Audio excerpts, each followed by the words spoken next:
Entrevistada aqui na ponta do link para falar sobre um assunto muito importante, porque todo mundo sabe que atestado médico é uma coisa que a gente precisa prestar atenção, né? Porque tem muita gente esperta que dá o golpe do atestado, né? Vai no médico, diz que tá com dor, mas não tá. E aí, às vezes, né, encontra um profissional bom, enfim. E o atestado médico, ele vai ganhar novidades agora em novembro. E exatamente por essa preocupação do Conselho Federal de Medicina, que quer combater fraudes e também irregularidades nesse tipo de documento. E para falar com a gente sobre esse assunto, explicar para a gente que novidades são essas, que mudanças são essas e para que elas vão servir, a gente está na linha com a doutora Vanessa Lisboa, ela que é advogada e especialista em direito médico. Doutora Vanessa, obrigada por nos atender, tudo bem? Boa tarde. Tudo bem, Leda? Boa tarde, ouvinte. Então, o que vai mudar? Quais são as novidades para essas mudanças aí nos atestados médicos, doutora Vanessa? Leda, vamos lá. O Conselho Federal de Medicina, ele publicou uma nova resolução, que é a Resolução 2381 de 2024. Essa resolução vai entrar em vigor agora, no dia 5 de novembro, com efeitos temporários até o dia 5 de março. A partir do dia 5 de março passa a ser obrigatória o uso completo dessa nova forma de emitir atestado, de emitir documento médico. O que prevê a resolução? Ela cria um sistema que está sendo chamado de Atesta CFM, para que os médicos utilizem esse sistema para emitir os atestados médicos. Quando o médico emitir um atestado através do sistema Atesta CFM, ele vai vir com um QR Code e com uma senha. E aí a pessoa que tiver de posse desse atestado, a empresa, por exemplo, ou quem vai receber o atestado, pode conferir a veracidade do documento, se realmente aquele atestado é legítimo ou se ele foi fraudado. Tá. Agora, doutora Vanessa, esse sistema, esse novo sistema, ele vai ser de utilização obrigatória ou quem médico que quiser usar, usa? A resolução do conselho, essa nova resolução, ela torna obrigatório o uso desse sistema. O que acontece? Dentro da resolução também está sendo previsto a emissão do atestado manuscrito. Então, o médico que tiver interesse em não emitir o atestado pelo sistema, quiser emitir pelo manuscrito, Como né? ele Ele fazia pode antes? imprimir, como ele fazia antes. Ele Aham. vai imprimir o formulário do sistema e vai emitir manuscrito. Aí, na hora que ele imprimir esse formulário, na hora que ele imprimir o bloco de atestado médico, esse bloco vai vir com o QR Code e com a senha. E aí Uhum. ele emite o manuscrito e ele carrega as informações no sistema para que possa ser feita essa fiscalização. Não é uma fiscalização, mas é uma averiguação da Sim. veracidade do atestado. Agora, doutora Vanessa, isso vai valer tanto para os médicos que trabalham no setor privado, como aqueles que trabalham nos postos de saúde, prefeitura, essas coisas, em hospital público? Para todos, Leda. Vamos lá. O Conselho Federal de Medicina é o órgão que fiscaliza o exercício da medicina. Uhum. Então, tudo que os médicos podem fazer é o conselho que estabelece esses limites. Ele está estabelecendo agora uma nova forma de emissão de atestado. É claro que esse primeiro tempo, que é de novembro de 2024 a março de 2025, é um período de adequação, né? Os médicos Sim. vão aprender a mexer no sistema, vão emitir o atestado através do sistema. Pode ser que venha ter algum tipo de ação de inconstitucionalidade, já está sendo aventado esse tipo de situação, de uma ação de inconstitucionalidade com relação à aplicação do Uhum. Atesta CFM, mas é um caminho que a gente Sim. vê como um caminho sem volta, né? Aham. A documentação médica por via eletrônica e especialmente a possibilidade de verificar a veracidade do atestado. Até Hoje em porque dia é muito frágil, né? é muito frágil. Até porque, doutora, quando a gente fala nos médicos do setor público, as prefeituras, né, e o governo do estado, né, eles têm os seus próprios sistemas. Eles vão ter também que se adequar, vão ter que ter esse tempo que a senhora acabou de falar, para poder se adequar ao novo sistema também, né? Sim, Leda, acredito que sim. Hoje o que nós temos, as regras da emissão de atestado, elas incluem a necessidade de colocar o CRM do médico, de colocar o nome do paciente, de colocar ou não a doença, né, o diagnóstico, o CID da Uhum. doença que nós falamos. Claro, se tiver autorização do paciente, pode colocar esse CID da doença.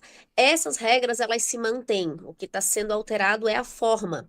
Hoje, Tá. se um médico emite um atestado, esse paciente pode simplesmente fraudar o atestado. Muitas vezes até ele reimprime o atestado fazendo uma digitalização da assinatura do médico, reimprime de forma totalmente dolosa, criminosa. Aí são E 5 dias, ele bota 10. isso acontece. Ele muda para 8, de 5 Aham. bota para 8, né? Isso acontece. E com esse novo sistema, se ele mudar, na hora que for verificado o QR Code e a senha, vai ser verificado que houve uma alteração, que não Aham. foi atestado 10 dias, foram atestados 5. E Du- aí, essa pessoa que cometeu essa fraude vai responder sim pela fraude Claro. cometida. Doutora Vanessa, a senhora falou do CID, é uma coisa que eu sempre tenho dúvida. Teve uma época que todo mundo dizia assim, porque principalmente as empresas, né, que o CID era obrigatório para a empresa poder constar, né, na documentação do funcionário que doença ele teve. O CID não é obrigatório, né? Desde que o médico ateste lá, tá de atestado, precisa ficar em casa, ele não precisa colocar o número do CID, né?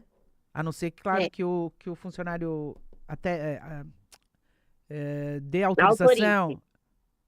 É, Leda, nós temos aqui duas situações, tá? A Tá. primeira situação é a relação paciente com médico. Na relação que a gente chama relação médico-paciente, essa relação o médico deve respeitar a vontade do paciente de colocar ou não o CID. Sim. Não é uma obrigatoriedade para alguns tipos de atestado. Se for atestado para INSS ou alguns outros tipos que já está previsto em legislação, o médico tem que colocar independente do paciente aceitar ou não. Uhum. Mas esses atestados que é para fins de ausência de trabalho por 1, 2, 3 dias, por curto período de tempo, não é, a lei não diz que é uma obrigação. A outra questão é a relação paciente como empregado e empresa. Aí é uma relação de empresa e empregado, de empregador e empregado. Uhum. A grande maioria das empresas pede o CID, mas eles não estão pedindo para o médico colocar, eles estão pedindo para o empregado apresentar. Cabe aí o empregado decidir se ele vai solicitar para o médico para que ele coloque o CID e apresentar, ou se ele vai agir no seu direito de cidadão Uhum. e de paciente de omitir o CID da empresa. Sim. Esse tipo de situação é uma relação que tem que ser discutida na Justiça do Trabalho. Tá. Nós sempre orientamos os médicos que eles não precisam se envolver. Se o paciente está pedindo o CID, coloca o CID. Se o paciente não está pedindo, não coloca. O que o Uhum. médico não pode fazer é mentir sobre o CID da doença. Sim. Se é uma doença, ele colocar um CID diferente. Um CID diferente para não mostrar que o paciente é portador daquela doença na empresa. Claro. Isso o médico não pode fazer. Agora, doutora, para a gente já encaminhar pro final da nossa entrevista, é muito comum ainda essas fraudes, umas coisas assim tão absurdas, como a senhora falou, tirou 5 e foi lá e rasurou e botou 8, escaneou. É muito comum isso. Muito, Leda. Não é só isso, tá? O que que nós temos aqui de mais comum? Pessoas usando o nome e o CRM de um médico, que eles pegam na internet esse nome. Tem todos os médicos hoje, se tu botar ali no.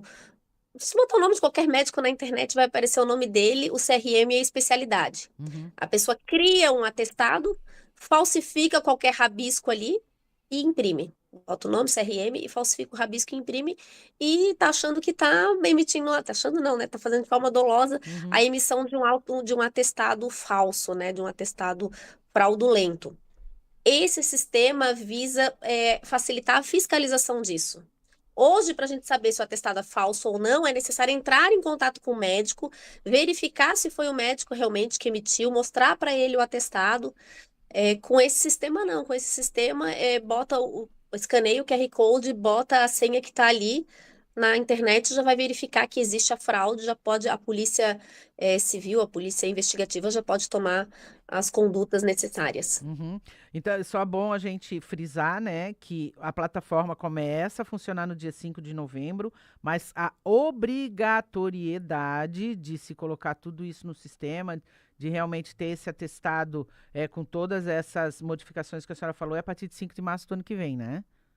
É, É uma garantia para o médico, tá, Leda? Aqui em Uhum, Santa Catarina, o nosso Conselho Regional de Medicina, ele já tem um sistema de receita e prescrição médica e atestado médico eletrônico, uhum. que tem esse QR Code, que tem essa senha, que tem essa segurança. Na época do Covid, o CRM de Santa Catarina criou esse sistema. E agora o CFM está criando e expandindo isso para todo o Brasil.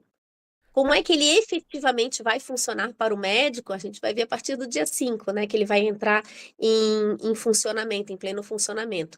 Mas nós vemos com bons olhos na medida que vai controlar e vai coibir essa emissão de atestado falso, essa até venda de atestado falso. Tem pessoas de má fé que vendem o atestado do médico, que...